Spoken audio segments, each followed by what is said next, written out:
साधावया भक्ती काज नाही लाज धरीत ऐसी आसी शरण जावी शक्ती जीवे नवंची भीष्मे पण केला खरा धनुर्धरा रक्षेले ऐसी आसी शरण जावे शक्ती जीवे नवंची तुका मने साक्ष हती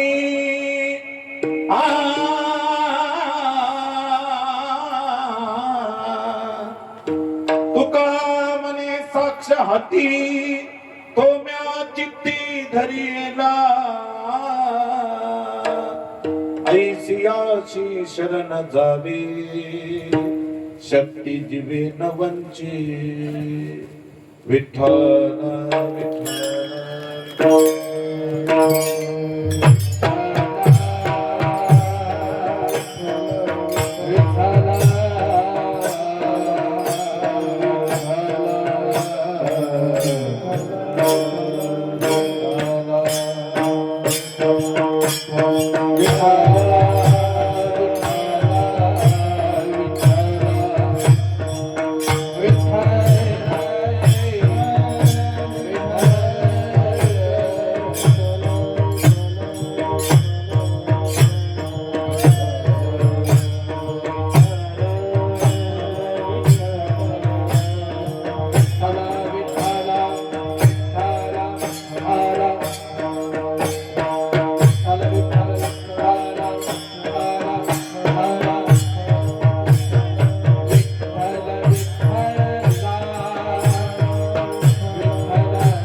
तडितभास सन्नीलमेघावभासं रमामन्दिरं सुन्दरं चित्प्रकाशं वरं तिष्ठिकायां समन्यस्तपादं परब्रह्मलिङ्गं भजे पाण्डुरङ्गम् पांडुरंगा करू प्रथम नमन दुसरे चरण संतांची त्यांच्या कृपादाने कथिता विस्तारू बाबाजी सद्गुरु दास तुका योऽन्त प्रविशमो वाचमिमां प्रसुप्ता संजीवयत्य किलस्य धरस्वधा अन्याष्टहस्तचरणे श्रवणात्वगादिन् प्राणा नमो भगवते पुरुषाय तुभ्यम्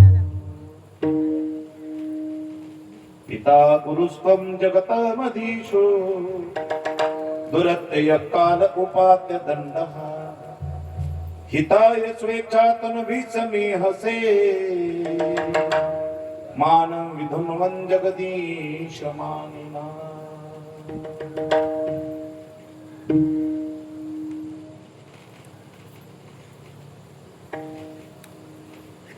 महायोगपीठे तटे भीमरथ्या वरं पुण्डरीकाय दातुं निन्द्रे समागत्य तिष्ठन्तमानन्दकन्दं परब्रह्मलिङ्गं भजे पाण्डुरङ्गम् ये पाण्डुरङ्गिनी स्तम्भानि ये पाण्डुरङ्गिनी स्तम्भानि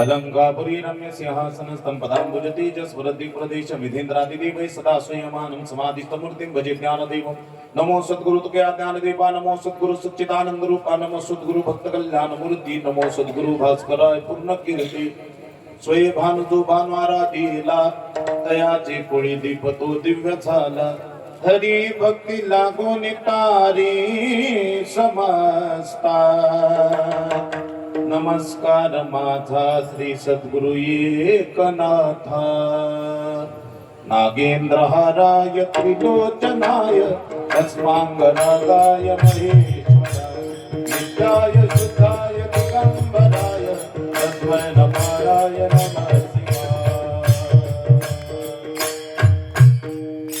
असदिगिरी समस्यात् कज्जलं सिंधु पात्रे सुरतरुवर शाखा लेखनी पत्र मुर्वी लिखती अधिग्रहितवा शारदा सार्वकालम तदपि तव गुणानाम ईश परन्नयाति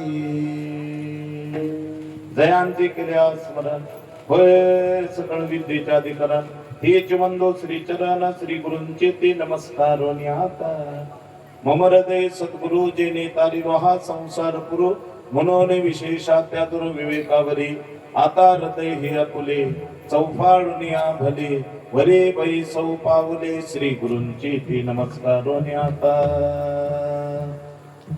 मस्तक हे पायावरी आवार करी संतांच्या कार्यवान आता नपुरे ही वाणी मस्तक चरणे ठेवीत असो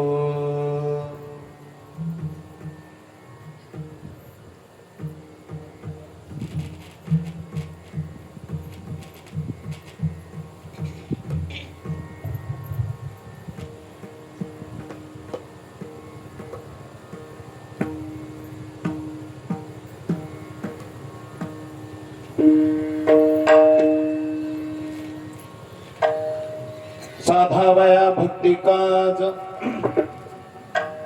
नाही लाज धरीत ऐसी आसी शरण जावे शक्ती जीवी नमनची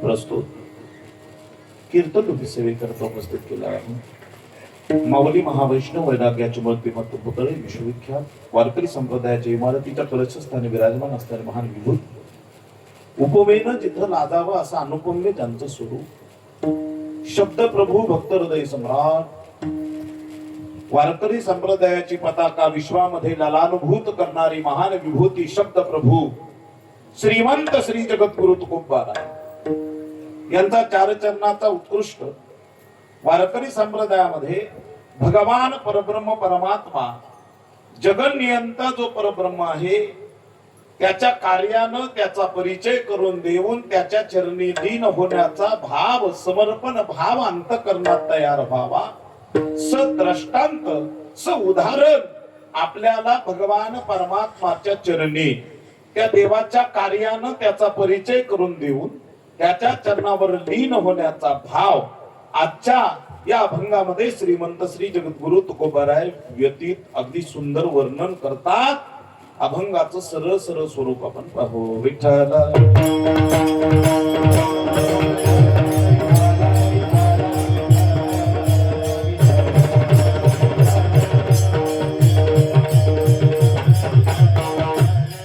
पहिलं चरण तुकोबारायांच्या अभंगाचं आहे. भक्त कार्य साधण्याकरता भक्ताचं काम साधण्याकरता एकमेव देव जगात असा आहे तो कुठल्या प्रकारचं लाज मनात बाळगत नाही. हे भगवंताचा परिचय त्या कार्यातून दिला जातो. त्याला म्हणतात नाही लाज धरीत. लाज धरत नाही परमात्मा लज्जा ठेवत नाही. अनेक उदाहरणं दिलेले आहेत. साधा वया भक्त काज नाही लाज धरीत. तो लाज ठेवत नाही. असा न लाज ठेवणारा कुठल्या प्रकारची तमा कुठल्या प्रकारची लज्जा कुठल्या प्रकारचा मान कुठल्या प्रकारचा अभिमान कुठल्या प्रकारचं मनामध्ये खेद भाव न ठेवता जो प्रत्येक भक्ताचं रक्षण करतो असा परब्रह्म परमात्मा त्याच्या कार्यानं त्याचा परिचय त्याला शरण जा असं तुकोबाराय सांगतात. ऐसी आसी शरण जावे. मग असं कोण आहे त्याच्या कार्यानं त्याचा परिचय करून दिला. स्पष्ट उदाहरण दिलं ज्याने स्वतःची प्रतिज्ञा मोडली आणि आपल्या भक्ताची दोन्हीही भक्ताचं एकाच रक्षण केलं एकाची प्रतिज्ञा सांभाळण्याकरता एकाच्या समोर जाऊन उभा राहिला. एक भक्त आहे त्याचं नाव पार्थ अर्जुन. दुसरा भक्त आहे त्यांचं नाव भीष्माचार्य. म्हणून भीष्मेपण केला खरा धनुर्धरा रक्षेले हा दिला उदाहरण. म्हणून तुकोबाराय म्हणतात ही साक्ष माझ्या अंतःकरणात आहे. असे एकच नाही अनेक भक्ताचं कार्य त्या परमात्मानं केलं. ही साक्ष माझ्या अंतःकरणात माझ्या विराजित आहे आणि म्हणून मी त्या अशा परमात्माला चित्तात धरलेलं आहे. अंतःकरणात चित्तामध्ये स्थिर ठेवलेलं आहे. मग अशा कार्यानं त्याचा परिचय होतो. तो परमात्मा कोण? जगन नियंता भगवान परमात्मा. ज्याला गोपाल कृष्ण म्हणा ज्याला विटेवर उभा असणारा पंढरीनाथ म्हणा ज्याला राम म्हणा कृष्ण म्हणा गोविंद म्हणा परमात्मा म्हणा त्या देवाला मी चित्तामध्ये धारण केलं. त्याला तुम्ही शरण जा असं तुकोबाराय स्व अनुभवानं सांगतात. विठ्ठला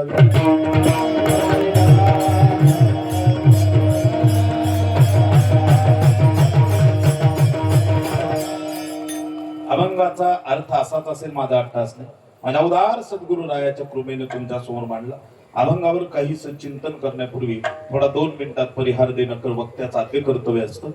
आपल्या या चिंचोली नगरीमध्ये अतिशय गोड अतिशय सुंदर वातावरणात निलंगा तालुका लातूर जिल्हा अगदी कर्नाटकाच्या आत एक 25 किलोमीटर आतमध्ये महाराष्ट्राच्या बाउंड्रीवर महाराष्ट्राच्या आणि कर्नाटकाच्या बाउंड्रीवर जवळपास असणारं गाव. अतिशय गोड सुंदर वातावरण भगवंताचं परमात्माचं गोड असं चिंतन. नरसिंह भगवान ज्यांना म्हणतात त्यांचा आवेश परमात्माचे 6 प्रकार असतात अवतार घेण्याचे. किती प्रकार? भृगु संहितेमध्ये 6 प्रकार सांगितले. एक कला, दुसरा आवेश, तिसरा अंश, चौथा अंशात्मक, 5वा पूर्ण आणि 6वा पूर्णोत्तर. त्यातला आवेश प्रकार ज्याला म्हणायचं तो आवेश म्हणजे भगवान नरसिंह भगवंताचा अवतार. शरीर माणसाचं मस्तक सिंहाचं हा आवेश धारण केलेला. सगळ्या अवतारामध्ये उग्र अवतार नरसिंह भगवंताचा अवतार झाला आणि काल भगवान नरसिंह प्रगट झाले आणि नरसिंह अवतार प्रगट होऊन आपल्या स्वयंभू त्या नरसिंह भगवंताच्या या 2026च्या नरसिंह जयंतीच्या निमित्तानं झालेला हा जीर्णोद्धार आणि एका मातेनं या भगवंताच्या मंदिरावर चढवलेला कळस हे फार आनंद. काय आनंदाचा योग आहे महाराज. कोणाच्या जीवनात असं योग येतो. आपल्या डोळ्यानं आपले 75 वर्ष पूर्ण करायचे, अमृत महोत्सव त्याला म्हणायचं. आमच्या मातोश्री आई साहेब, ईश्वरानं आम्हाला, आमची आई आणि आमचे वडील लवकर नेले, पण अशा मायबापाच्या रूपानं वेळोवेळी आम्हाला आमच्या मायबापाचं दर्शन होतं. म्हणून नुसता फोन जरी आला तरी मी त्यांना फोनवरच बोललो, आई साहेब बोला, असं त्यांचा आमचा भाव. हे ऋणानुबंधाचं नातं. आणि म्हणून 75 वर्ष ज्या वयाच्या आता 2 दिवसात पूर्ण करतायत आणि असा योग, अमृत महोत्सवी योग त्यांच्या जीवनात आला. त्यांच्या डोळ्याचं पारणं फिरणारा कार्यक्रम भव्य दिव्य स्वरूपात आणि सगळ्या गावकऱ्यांचं असणारं तन मन धन आणि सगळ्यांचं सहकार्य म्हणून सगळ्या गावाचं कौतुक केलं तरी कमी आहे. फार मोठा आनंदाचा क्षण आहे, लक्षात ठेवा. काल पहिल्या दिवशीच ताईंनी बोलताना सांगितलं की सगळा गाव म्हणजे माझा आहे आणि या गावाची एकी फार समाधानपूर्वक आहे, आनंदाची. महाराज, सगळ्या गावाची एकी आनंद आहे. आता वयाच्या हिशोबाने आमच्या ज्यांनी या परमार्थाची मुहूर्तमेढ रोवली असे गावातील ज्येष्ठ श्रेष्ठ कीर्तनकार हरिभक्त परायण परमस्नेही नारायणजी महाराज देशमुख महाराज, काल आपली त्यांची भेट झाली आणि मला वाटतं कित्येक जण त्यांच्यापासून या संप्रदायामध्ये, या परमार्थामध्ये रुजू झाले. त्यांचे लहाने बंधू आमचे अण्णा, त्यांचीही मगाशी भेट झाली, ते आले, त्यांच्यासोबतही चर्चा झाली. आणि अशी मंडळी गावातली सगळी ज्यांनी सगळा परमार्थिक परिवार उभा केला. आता वयाच्या मानानं त्यांना कार्यक्रम जमत नाही, 80 वर्ष वय झालेलं आहे, कानानं थोडस ऐकू येत नाही. आणि त्यांनी सांगितलं होतं की नरसिंह जन्माची परंपरा आणि त्या कीर्तनाची परंपरा चालू ठेवा. आपण शक्य झालं नाही म्हणून संध्याकाळी आपण नरसिंह जन्माचा गोड असा अभंग या ठिकाणी घेतला आणि नरसिंह भगवंताच्या त्या कीर्तनाच्या परंपरेला कुठंतरी फाटा पडू न देता कालचं गोड असं कीर्तन श्री हरिभक्त परायणचे परमस्नेही अनिरुद्धजी महाराज जायकर यांनी गोड असं केलं. सगळ्यांना बरं आवडलं, आनंद वाटला. ते म्हणतात काल आणि आज आता ओळखूच येणार ते, पण तेच येते, तेच येते अनिरुद्ध महाराज, तेच येते. विठ्ठला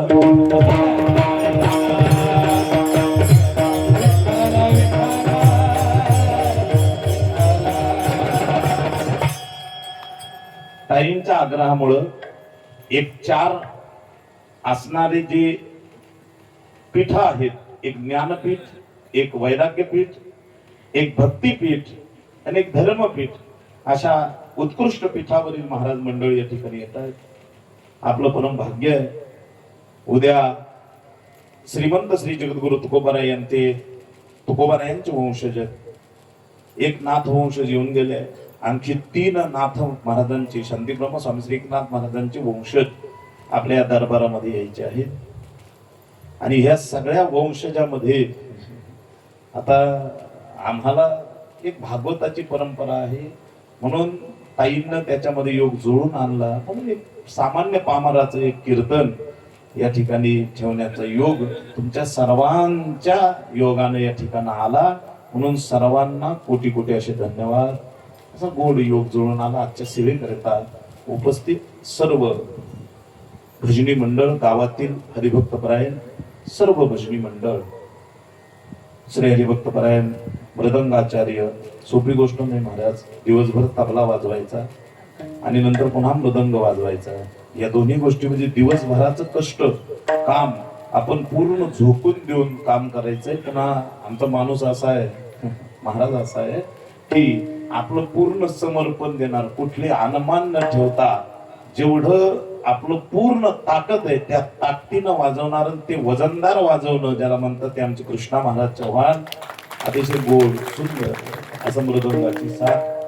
श्री हरिभक्तपरायण गायनाचार्य भजन सम्राट आमचे अर्जुनजी महाराज भांगवत यांची उपस्थिती. श्री हरिभक्तपरायण गायनाचार्य अनिरुद्धजी महाराज, श्री हरिभक्तपरायण प्याड वादक आणि उत्तम प्रकारचं गायन करतात असे आमचे श्री विशालजी महाराज गाभण महाराजांची उपस्थिती.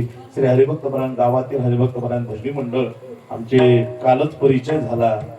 अनेक ठिकाणी गाथ्याचं पारायणाचं नेतृत्व, अनेक ठिकाणी ज्ञानेश्वरी व्यासपीठाचं नेतृत्व करणारे आमचे हरिभक्तपरायण नाईकवाडे महाराजांची उपस्थिती आहे.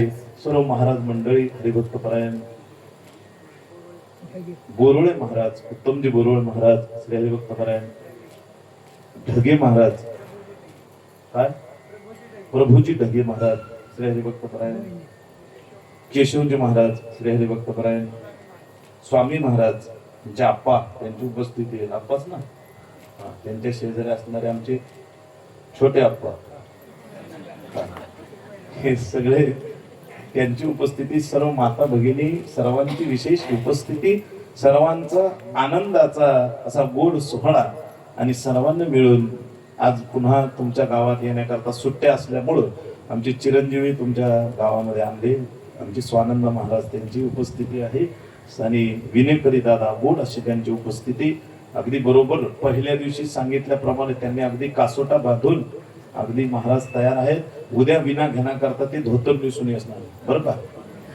उद्या 100% धोतर नेसून या. आजचं जाऊ द्या, कालचं जाऊ द्या, परवाचं जाऊ द्या, काय हरकत नाही. पण उद्यापासून आपल्या परंपरेतील महाराज मंडळी म्हणून उद्यापासून नक्कीच आपण धोतर नेसून आणि मस्तपैकी तुम्हाला आपले बाबा, आपले अण्णा फेटा बांधतील, अगदी गोड फेटा आणि धोतर नेसून आपण विण्याची तयारी या ठिकाणी करू आणि सर्व उपस्थित राहू. आज समाज अगदी सर्व उपस्थित माता भगिनी पुरुष मंडळ सर्वांच्या चरणी विनम्र अभिवादन करतो. रामायणाची ख्याती असणारे अगदी गोड रामायण सांगणारे आमचे दत्ता महाराज, त्यांची उपस्थिती आहे. गोड रामायण सांगतात. 10 वर्ष झाले, मला वाटतं 61 वर्ष झाले रामायण बंद नाही गावात. ही फार मोठी ख्याती आहे. टाळी वाजवायला. रामकथा, रामायण, भावार्थ, चरित्र 61 वर्ष झाले अखंड चालू आहे. वडिलांना बोटाला धरून जे पोथीला बसवलं, आजही तीच वडिलाची आठवण म्हणून आपले दत्ता महाराज ते काम करतात. 61 वर्ष झाले. अगदी आता त्यांनी परंपरा आपल्या पुढच्या पिढीला दिली म्हणून त्यांचे चिरंजीव, त्यांचे मोठे चिरंजीव आता मला वाटतं तेही आता रामकथा सांगतात, रामायण सांगतात. तेही त्या ठिकाणी उपस्थित आहेत. आणि काय नाव त्यांचं, वा वा, लक्ष्मणजी ढगे. लक्ष्मणानं रामाचं चरित्र सांगावं, काय आनंद आहे. लहान भावानं मोठ्या भावाचं चरित्र गावं, इतकं गोड आहे. म्हणून ते अतिशय आहेत, सुंदर आहे. सर्वांची उपस्थिती आहे. या कार्याकरता तन मन धनानं झटणारे सर्व तरुण मंडळ, तिकडे व्यवस्था पाहणारे, आमचे स्वयंपाकाची व्यवस्था पाहणारे, सगळ्यांना तन मन धनानं जेवण करण्याची व्यवस्था करणारे सगळेच महाराज मंडळी, सर्वांच्या चरणी विनम्र अभिवादन करतो आणि माझ्या सेवेला सुरुवात करतो. विठ्ठला